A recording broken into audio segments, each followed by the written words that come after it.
Welcome back to Tiny Grimes Games. I'm here with another Star Wars Destiny video, and today I want to talk about Aayla Secura. From the moment she was released, I looked at this card and said, that card is broken, that card is broken, let's see how broken she is. And all regional season I've been predicting, this is the busted card that's going to take over the meta. And every week I check the results, and every week it's like, she's good. She clearly is good. She was in the vehicles deck, but that's a vehicles deck that uses her, and because she's so good, it just makes it a little better. She did anchor the Aayla double Padawan deck, which is a good deck, but I personally played it quite a bit, trying to decide if I was going to take it to a regional. I don't think it's Ayla's best deck simply because of the decks that are out there. Kylo 2 is still hanging around. He's kind of bad for the deck. And those annoying, like Sabine Ezra, 5-die villain that can easily do 7 damage a turn means turn 1 dead Padawan, turn 2 dead Padawan. And yeah, now Aayla probably has 2 weapons, but a 2-weapon Aayla against a bunch of dice is probably not enough. That was my take on it. Like, I had lots of games I won, but there were just enough games I lost that it was frustrating. But I've been looking at this and thinking, when is this going to take over the meta? And I remember trying Aayla Poe and thinking, this is pretty good too, but it's not quite there. And then 2 weeks ago, Mike Gem kind of broke it open for us and said, here we go. Rey, Elite Rey 2, Elite Aayla, pretty normal deck. Like, he doesn't have cards in there where you're going, I never thought of that. It's just simply Aayla plus Rey plus profitable connections means awesome stuff early. Let's get this party started and do some damage. So let's take a look at the results from this last weekend. Now that Aayla is moving and surging forward, we had 8 regional events, 4 of them actually won by Aayla. We have an Elite Aayla, Elite Rey 2 winning. We have the vehicles deck winning. We have an Elite Aayla Yoda Padawan deck winning. And we have Elite Aayla, Elite Poe 2 winning. So essentially we have all of these decks that are anchored around Aayla. And I think what makes Aayla so popular and so good is the fact that she can fulfill 2 different roles, right? On the one hand, we have these 2-character decks like Sabine Ezra or Obi-Wan Maz. And when Obi dies or when Sabine dies, the game's over. I mean, maybe things work out perfectly and you were just this close and you were able to finish it off. But generally, if those characters die relatively early at all, game's over, concede, move on to the next match.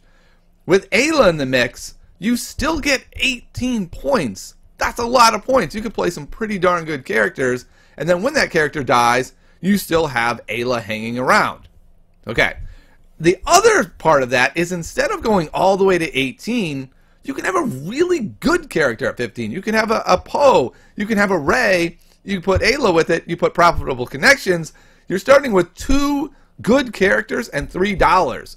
The difference between starting with $3 and $2 is astronomical when it comes to putting down that amazing weapon turn 1. And with lightsaber pull, you're almost guaranteed to get something really, really strong. And it just makes it so terrifying turn 1 to be like, okay, I have 5 dice, one of them is an awesome redeploy weapon. Good luck. And I think this is why the Rey version has had more success than the Poe version.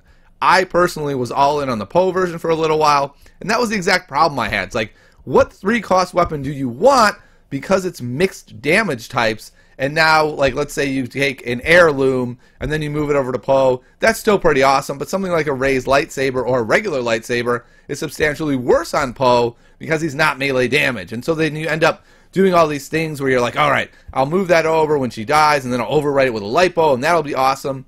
But it just felt like it was close, but it wasn't quite where I wanted it to be.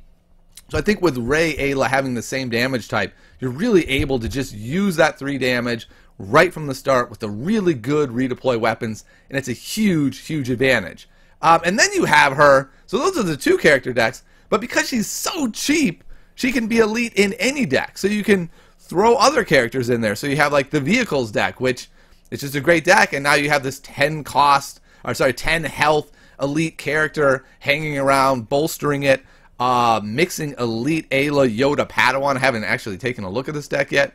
Really exciting to do so because this sounds like a pretty darn cool deck. And it's got 3 characters. Anytime you have 3 characters, it's just harder to chew through. And Ayla's really darn good. But with Padawan, you kind of have to kill the Padawan first. But if you do, then the weapon moves over to Aayla, and then it's Aayla Yoda, which still sounds really good. So that deck sounds quite good. But the bottom line is, I feel like Aayla has finally popped up and taken her rightful place as this it card in the meta because she's so darn cheap. So let's take a real quick look. This is almost like a walk down memory lane to see what makes her so darn good. So to start with, she's 912, right? So she's cheap. Anyone who's 912 is going to get a serious look. And a lot of these cheaper characters have lower health totals to kind of offset that, right? You look at Aayla, 10.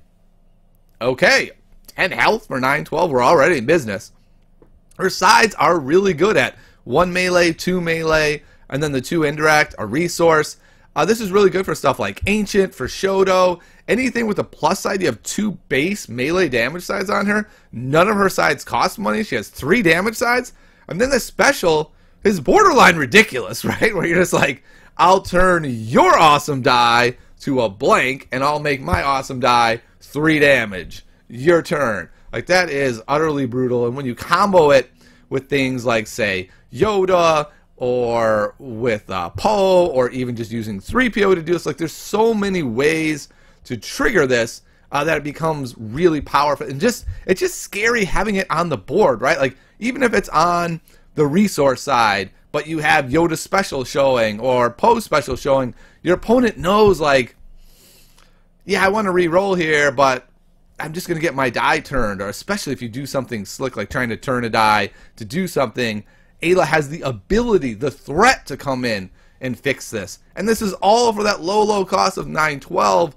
It's just utterly absurd. And the fact that she combos so easily with profitable connections, I think, is what pushes her from really strong undercosted character to absurdly good. And to be honest, I think we're going to need to take a look at her cost-wise, maybe put her on some balance of the force list. I've been thinking this really. The second she was spoiled, I was like, okay, that card needs to go on. Whatever we end up doing to fix this game, that card needs to be on it. And I have been saying this and predicting she would take over the meta for months now. Apparently, my predictions take longer to come true than I would like. My crystal ball is foggy, I guess. But she is finally here. She is finally taking over. And I think a real concern is Worlds is around the corner. Is this going to be the Aayla Worlds?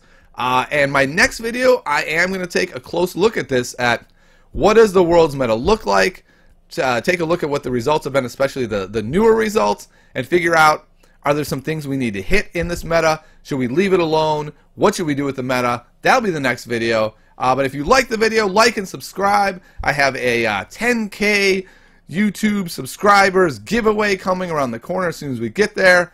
And I'll see you next time on Tiny Grams Games.